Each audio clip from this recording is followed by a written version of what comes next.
Dame in gospodje, reporter Milan, sem ponovno na Sledi resnice. Danes bomo govorili o vinu, ki pa ni priznano kot vino, čeprav ima zagotovo daljšo zgodovino kot marsikatera uveljavljena sorta. Danes bomo govorili o šmarnici, o tej alkoholni pijači, ki se drži sloves, da zaradi nje ali pa pretiranega uživanja lahko človek celo oslepi, ogluši, da postane nagle jeze. Kaj vem, kaj še vse pripisujejo temu napitku, ga bomo imenovali. No, zato je z nami danes eden od največjih strokovnjakov za šmarnico, vinar gospod Pukšič, tu pri meni. Dober dan. Ja, prvo tak vinar nisem, ker to vino ni, ne bi zaradi moje inšpekcije tu.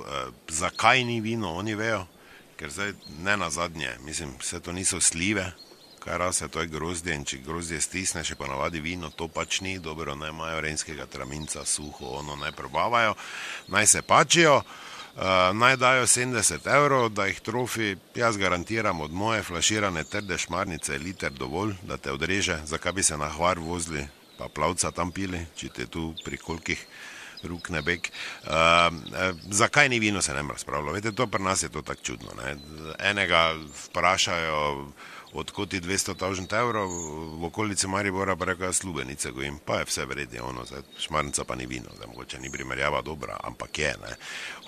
Druga stvar, zgrešeno je mnenje o halucinacijah, o glušelosti, slepoti, nagli jezi. Če gremo po vrsti nagla jeza, Haloze in ta okolica, kjer pač šmarnica dobro uspeva. Čute, ni res, da so se oni šmarnice napili, vzeli se kire pa se potukli. Bil je drugi vzrok, en drugemu so ograjo premikali, zemljo kradli, nekdo je tudi drugemu babo čovhnil in to so bile posledice.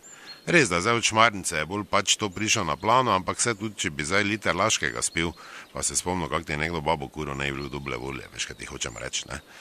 Slepota, brez veze, jaz vem, kak je bilo pri mojem starem fotru, ko je tu pa tam k sosedi vdovi šel, pa je pol babica rekla, kaj si svinja spet tam spal pri oni, da nem kaj rekel, pa je rekel, če nič več ne vidim, ja pi manj, on je rekel, ne, se rezem pa mogoče šmarnico nehat pit, ker sem že slep, tak se je zgovarjal. Ko mu kaj rekla, pa ni naredil, je rekel, da slabo čuje, da je že gluh in pol se je to tak zroda vročilo, ne, to pite, gluhi, slepi bote, ampak uživači šmarnice in življenja so pač to izrabili v svojo korist, ne.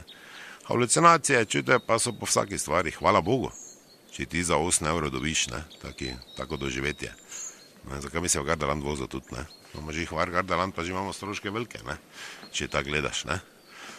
Ker meni pa vzameš en karton, pa je to 48, pa tam popusti 45 trde šmarnice, pa imaš, ne, življenje.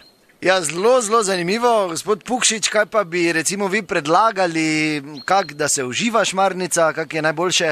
Jaz pijem špricer, ne, to je stvar okusa ljudje, zdaj tam, ko imam jaz zidanico domačini, jo navadno pijejo šnopsom, slivom ali pa sadjevcem, to zdaj pač kako mu paše, ne. Gre vse pa so zraven, ne. Hvala lepa, to je bila še ena resnica, do naslednjič ne pozabite, resnica ni plenica, pa vendar marsikomu smrdi.